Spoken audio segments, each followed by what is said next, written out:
Morning, how is everyone?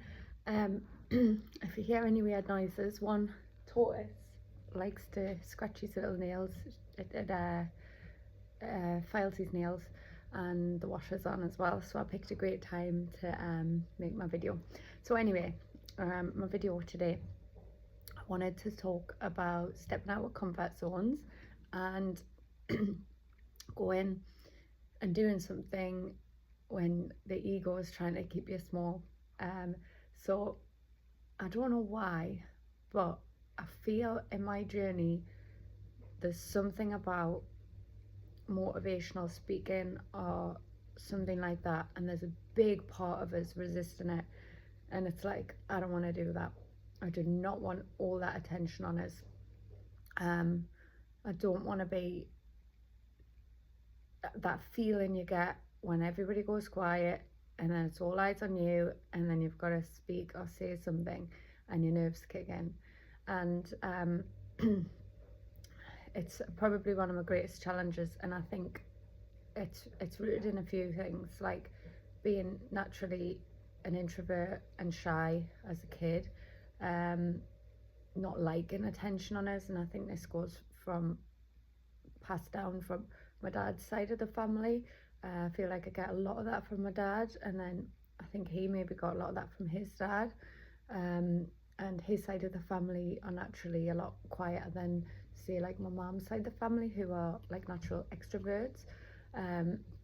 So I always felt like a bit weird, and I always felt like, even when we were little, I remember my nana and my great nana trying to put one stage at a caravan or something for a competition, and just feeling terrified and just not wanting the spotlight. And I remember, I think my nana would look like, why is that a big deal? Yeah, like, this is great, go on, get up, get excited, and you're just like, it's your worst nightmare.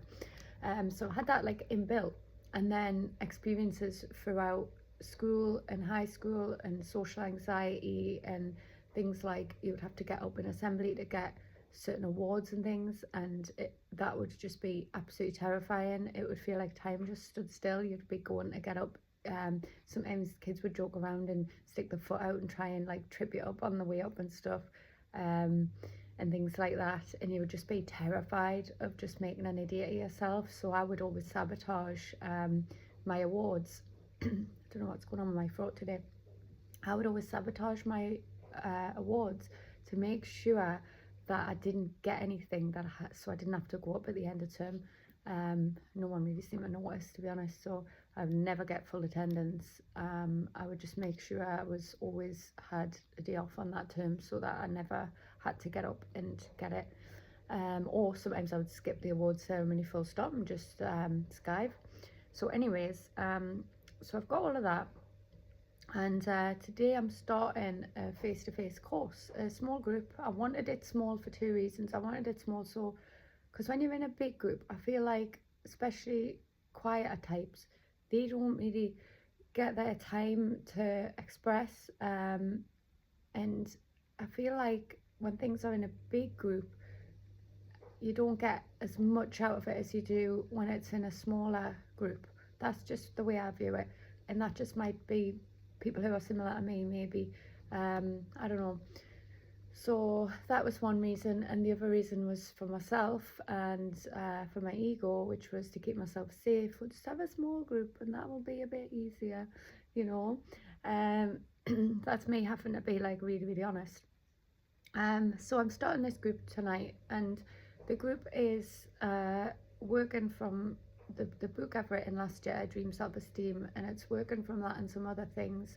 There's going to be some like healing, there's going to be there'll be counselling, there'll be energy work, there'll be meditation, there'll be mirror work, there'll be all kinds of stuff to help people feel better about themselves. And I've got to stop focusing on my nerves around it, which is just ego trying to keep us small, trying to keep us in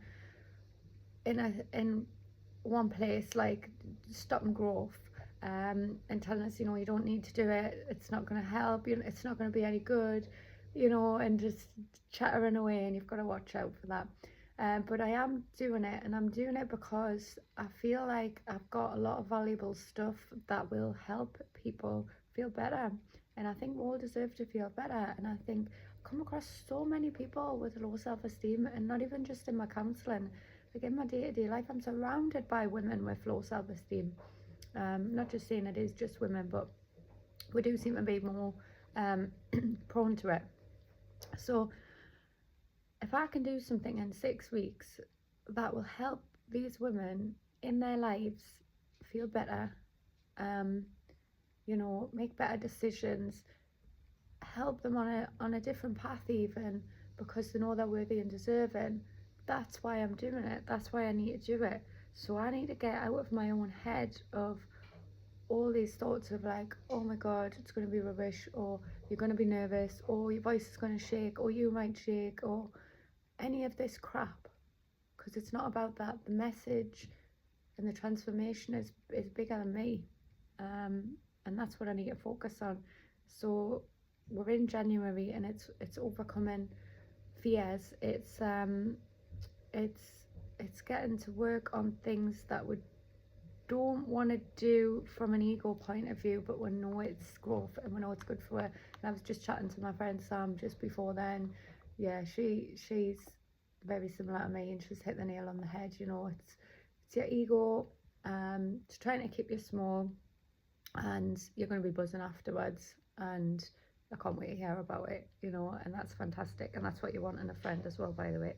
I do not know what's going on with my throat. Anyway, I'm on day 2 of this blender detox, and it's going really well. Yesterday I was starving, and everything was just appealing to us. I was even thinking, when I stop this 7-day detox, I'm gonna even just eat salads for the sake of it, because I'm always looking for something more filling.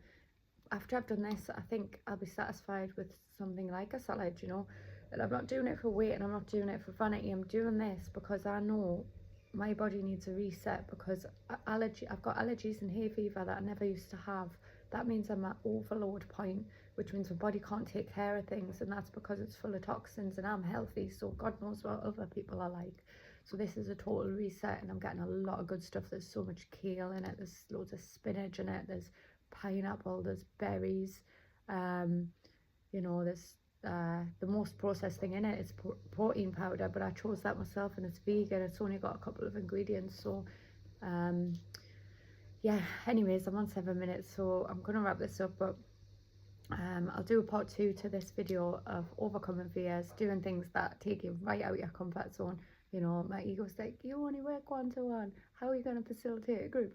Like, honestly, this is crazy how it's making us feel. But I'm not giving in. I'm not just gonna be like, oh yeah, I'll just cancel it. That's not me. My ego should know me better. I'm stubborn. I should have been a Taurus instead of a Gemini. Anyway, I'm gonna wrap this up. So peace, love and light. Happy Monday. I hope other people are coming out of their comfort zones. This is where you get the most growth. You might not like it, but you know that feeling when you've achieved something, when you've done something, you feel good, and it's changed you in a way for the better. So yeah, peace, love, light. Thank you.